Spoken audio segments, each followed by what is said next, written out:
Now that you go into year two, TJ, what is it like for you? How much more comfortable do you feel not being a rookie and just kind of, doing your thing, so to speak? Yeah, I say it's night and day. It really is, just because I know all the guys, I know the playbook, I know the coaches, and I'm just comfortable. I don't have to be somebody that I'm not. I don't have to be as quiet. I was really quiet last year. I was just trying to stick to the books and do as best as I can on the field. But now I can have a little bit more of a personality, kind of just be an all-around great football player, but also be a great teammate for my guys. So I think it's going to be a great year for not only myself but for the team, and I'm just really excited for it. I like to tease Derek that he's usually the quiet one, so TJ, you're a little more like JJ, so you're going to be a little more vocal, a little more boisterous this year? Yeah, I just want to show more personality. I think it's important for not only my team but for the fans and people to know who I am as a person. It was just so important to me to be a great football player, because unless you're playing great football, people aren't going to care about you as a person. So I really wanted to take care of that business and now show my personality, but also keep playing football really well. I'm glad we're doing this interview outdoors, because I'd be claustrophobic. I mean, it looks like your arms are bigger. Everything's bigger on you this year. I gained a few pounds, nothing too crazy. I'm just trying to stay in great shape and work on things. I thought I could have been a little bit stronger in certain areas last year, so I'll be moving to the left side this year, but I feel like some of those left tackles were big and got a hold of me a little bit too much, so just working on some stuff and gaining a little bit of muscle helps. And the other thing, to your credit, TJ, is JJ, you see his jerseys around. Obviously, it's Packer country. You see tons of Packer stuff, but you see a lot of TJ Watt 90 Steelers jerseys around here. What does that mean to you? It's huge. JJ sent me a picture today of a kid wearing my jersey up at the high school, and I can't express how awesome that makes me feel, and just knowing that I was that kid sitting in those chairs wearing a Brett Favre jersey, wearing a Donald Driver jersey, and to have that impact on the community and a little kid looking up to me and buying my jersey is truly a surreal feeling, and it just motivates me to want to be better and be great. And I'm not exaggerating. I swear to you that I think I've seen as many TJ Watt jerseys as I've seen JJ Watt jerseys in this area this summer. That's Seriously. Awesome. Steeler Nation is crazy. I never really, because we're here, we see Packer everything, and now that I'm with the Steelers, I went on the cruise with my family and I see Steelers. It's everywhere. It's crazy. Everywhere I go, I see Steelers jerseys, black and yellow. They are everywhere. It's a strong nation. Other thing is, we didn't get to, we weren't close to it or whatever, but you dealt with it. A fellow brother, a fellow teammate, the Ryan Shazier thing. How did that shape you as a person, as a teammate, and just what you had to go through? Because we didn't get to talk to you, or we could only observe it from a distance. I think overall as a team it brought us closer, especially as defense and linebackers. We would go and see Ryan once a week in the hospital and just try to keep him in good spirits and stuff. And he helped us a lot too, because he didn't want us to feel sorry for him. He helped us be in a great place. We helped him. And I think that we all just came together and realized how important our bond was as a unit and how special we were. Because I talked to a lot of guys in the NFL, and a lot of teams don't have that camaraderie that we do.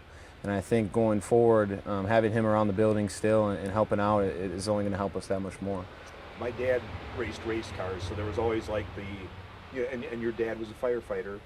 All in the back of your mind, you always know something could happen. You don't talk about it usually a lot or whatever. As a football player, when something like that happens, how do you process it, and how do you go through doing your business, doing your job, and knowing what could happen? Yeah, obviously, I know what I signed up for, and I know there'll be a lot of tweaks and things along the way, but you never picture that happening to that magnitude, and I think that is what makes you step back and be like, wow, this could really happen to me. And to have it that close in our locker room to a guy like Ryan, a great friend, a great teammate, really made you think about the game of football. But I think at the end of the day, I still love the game so much, and you can see he does too, and that's why we love this game, is that we pour so much into it and we know the risks that come with it, but we still do it no matter what. And to your credit, TJ, I think both of your brothers said they admire you so much in the sense that, back when you were in college, you had a serious enough injury that you didn't know what was going to happen, and you worked your butt off to get to where you are today. Well, how much do you relish that, but how much do you know you got more to accomplish? Yeah, I think it gives you perspective. I tell that to JJ when he got hurt. It gives you perspective. You take a step back and you realize how important the game is to you when it's taken away. You truly care about practice. You get guys all the time that say, "Oh, I don't want to go out to practice. It's Thursday. It's snowing out. I don't." But I would have killed to be out of practice when I was hurt. So now I have that same mentality at this level in the NFL where some guys don't want to work, but I'm still acting like I'm hurt. I still have that mentality, and I feel like that's what keeps me going and will help me separate from the pack going forward. And I'm never satisfied. I'm chasing greatness. I got to tease you a little bit. Packers-Steelers game last year, it was intense. It was everything it lived up to be. And I'm sure you get the question and your friends go, okay, you had a key play at the end of that game. What usually comes up with that? It wasn't a helmet. I mean, it was a helmet to helmet, but I was squared up on him and my face mask hit him. So it was nothing malicious or nothing intentional at all, but it happened. I didn't even know if I got him down. That's why I didn't celebrate or anything. I didn't even know what happened, but right. I saw the pictures. It was my face mask. It wasn't the crown of my helmet, so nobody can hate on me too much for that. I'm sure you've heard that. I didn't even have to ask the question. Yeah, I knew it was coming. You knew it was coming. Yeah. And you got to, I know you get it enough, or you know that people are passionate, whether it's Steelers fans, Packers fans, Badgers fans, Pewaukee fans, people are passionate, so you probably get it from both angles as far as what happened. Yeah, people were arguing all over my Twitter comments, Packers, Steelers, everything, so I just stayed out of it and didn't have any comments for it. But that's like we say, football stuff like that happens, and you never know in the moment. It's so bang bang that nothing's intentional. Nothing really is. It's just things happen, and you go back and look at the film to see what really happened, to see what happened in the game, and I got low enough where it was just my face mask on his helmet. Yeah, it was a bell ringer, that's for sure. And it's their ruling too. I mean, obviously you were making a play. Yeah. Whatever they rule is whatever they rule. Yeah, I have no control over what the ruling is. So, and if it would have been malicious, I would have got fined for it, but I didn't. So. That's awesome. As far as the Steelers go, I mean, yeah, people always talk here about the Packers every single year having a legitimate shot at the Super Bowl. You guys are kind of in that same boat, aren't you, where you relish the expectations because you have high expectations? Yeah, we do. We have really high expectations. We're really confident with our locker room, with the guys that we have.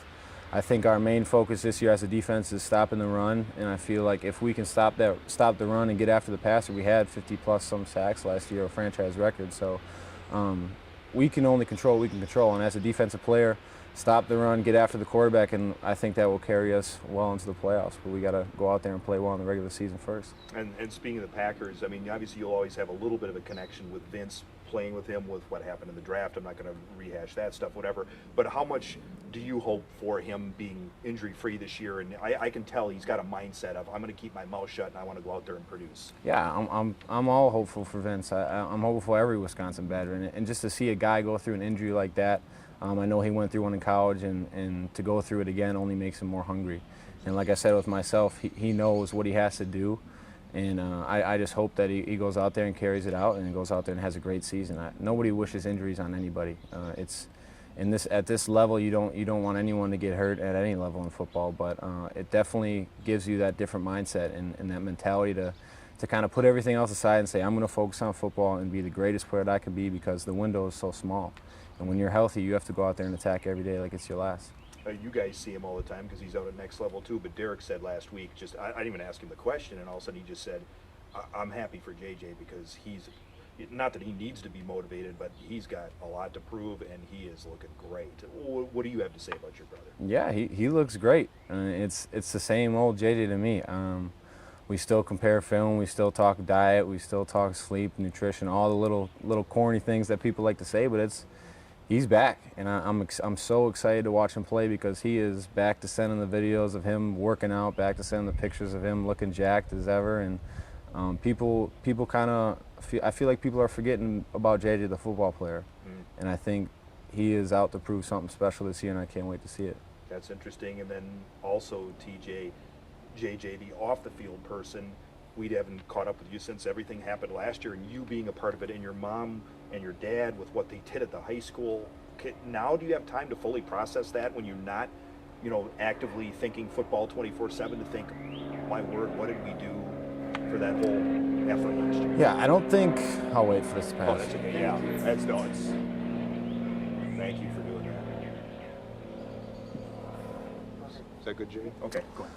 I don't think I'll ever be able to fully process it, and I don't think any of us in this house will, because we grew up in this house in Pewaukee, Wisconsin, and he raised over $30 million for the cause for the hurricane, and to be able to do that from one person to reach that many people and to affect that many lives it's hard to wrap your head around it. And in the short amount of time that he did it, and to see the communities all over the country, especially Pewaukee, with what they did up at the high school, is incredible. And I'm just so happy that I get to call that guy my brother. And it's awesome.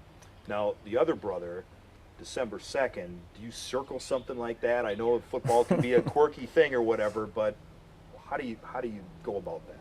I'm excited. I've never been to Derek's place in LA. He's never been to my place in Pittsburgh. So, and when they travel across, they'll stay 2 days. So, I'm excited to have him over at the house. Maybe get him a nice cooked dinner. I'll make sure I don't poison the food for him. But it'll be fun. I'm excited. We went up against each other a few times at Madison, and if that happens, we'll see who gets the better of each other. I don't know if you saw the interview, and I did run the clip. I wasn't trying to intentionally stir things up, but knock on wood, he said, quote, "I might fake like I'm going to cut the crap out of him and then burn him deep." I saw something like that, but if he goes to anywhere in my vicinity, he's on the ground, so it's not going to happen. I don't know what was in his meal that morning and what made him say that, but it's not going to happen. How do you go about? I know how I would be with my family. You want to beat them, but is that with what you guys have done, it is so special. But how do you go about your business? Knock on wood, you're all healthy, whatever, December 2nd, and handle that. It almost happened with him with JJ, but obviously it couldn't 2 years ago. But how do you go about that? We're professionals, and that's just like at Next Level you bring up, and we love each other to death at the end of the day. But if you watch us compete and you watch us do anything, we're playing video games, we're playing toss in the front yard, we're at Next Level. We want nothing more than to beat the guy next to us, and that's him right now, because we're working on Next Level. And on that day, it's everything else is aside. I'll love him after, I'll love him before the game, but during the game, it's go time, and there's no mercy. And speaking of which, the commercial that you recently shot with Gatorade, I think you had either the most funny lines or the most bloopers or something. Something to you. They joke about the bloopers. I had a rough time with some of the lines, but I got the short end of the stick because I was the youngest. I had to be the goofiest with the outfits and tripping over the bags and stuff, but it was a great time. I always tell people it's so much more fun to do them with your brothers because you get to joke around and you get to be yourself the most. When you do it by yourself, you're kind of all proper in front of the camera and want to put on a front. But when you're with them, you can't be anybody but yourself. So it was a blast. I know you guys are jokesters, but I think Big John is the straight guy though. He's got a future in this. He does. I think he's got a couple calls from LA lined up this week. Maybe do some more commercials, but he did well. And the other thing is, and I was talking to your mom, this is kind of a little bit off the beaten path or whatever, but the last time we caught up with him, when we were all at the NFL awards and all that stuff, like, he's gotten so much more comfortable in front of the camera, and I don't know, I mean, you've always been a very glib guy. You know, JJ does his thing, Derek's a little more quiet, but getting to know you guys, it's like, now all of a sudden it's just become part of who you are. Yeah, that's you said it well. I remember, if you ever go back and look at my high school interviews in front of the camera, I'm so stiff, so awkward, and I don't know what to say. But it's just become such a regular, and it's a great thing. And to see JJ kind of conduct his interviews, I watch his interviews just to see how you act and just to be yourself. But it's hard. It's hard to be yourself when someone puts a camera right in front of you. Right. But over time, through Madison, going through more and more interviews, and then in Pittsburgh, more and more, and doing the commercials and stuff, the more practice, just like anything else, the more practice you do, the better you get. So hopefully I'm doing a lot better than I did in high school. Yeah, absolutely you are. No, in Madison I could tell. I could definitely tell. And I imagine it's difficult for you as an athlete that everybody wants you to be you, but yet everybody's got an opinion. You don't worry about that opinion, but now with social media, you guys are under the microscope more than ever. But you want to show like you said, you want to show more of your personality this year. Exactly. That's the one thing I didn't want to do last year. I didn't want to go in making claims, being a loudmouth, trying to be funny and do things, and then go out in the field and lay an egg. So I truly believe that you have to earn your respect from your elders and from your peers through the hard work and the dedication that you show. Because at the end of the day, it's not what you say, it's what you do. So now that I'm not satisfied with what I did last year, but I'm happy with how it ended. I feel like I can definitely open up a little bit more, and I think opening up a little bit more will also help me on the field. Absolutely. And then a lot of times guys are, and understandably so, are a little bit fearful of putting out specific numbers or things, but any goals, TJ, in your mind that you have for this year, anything that you definitely want to accomplish going forward? First and foremost is Super Bowl. I think as a Steeler, it's the stairway to 7 is what we always say, is we want to get to that 7th Super Bowl. Other than that, I just want to keep improving on my season from last year. I think that's my goal as I'm in the NFL, just to keep improving and putting together great numbers and help my team win games. It's not always the guy who has the greatest stats that helps his team the most. It's the guy that's willing to do whatever it takes to get that win, and I think sometimes it gets lost with the guys who have the greatest stats, but don't get me wrong, I want great stats, but at the end of the day, I'll do whatever it takes to win. So if I have to take a double team on, I'll take a double team on and let some other guy free it up. So I'm fully invested in Pittsburgh Steelers getting to that Super Bowl. Absolutely, and the Badgers getting to a national championship game too. This is the year. I hope this is the year. I really believe it. They're knocking on the door. I mean, last year was just, it was, you know, I'm there at that Big Ten championship game, and they're this close. TJ. It's unbelievable what you guys have built. They're really close, and Coach Chris is such a great guy, and I think that's why the players play so hard for him and for that coaching staff. I just saw an article the other day about how it's all alumni. The whole coaching staff, except for maybe 1 or 2 guys, is all alumni, and you can't fake it around there. If you're not bleeding red, like anybody in the U.S., but Wisconsin red, you're not. People can see through it. Yeah. And I think that's the important thing up there, is that you can't fake it. You have to be a Wisconsin football player, or else you're out. And people just want to play so hard for this state, and the people care so much about Wisconsin football here. And I hope this year's the year for them.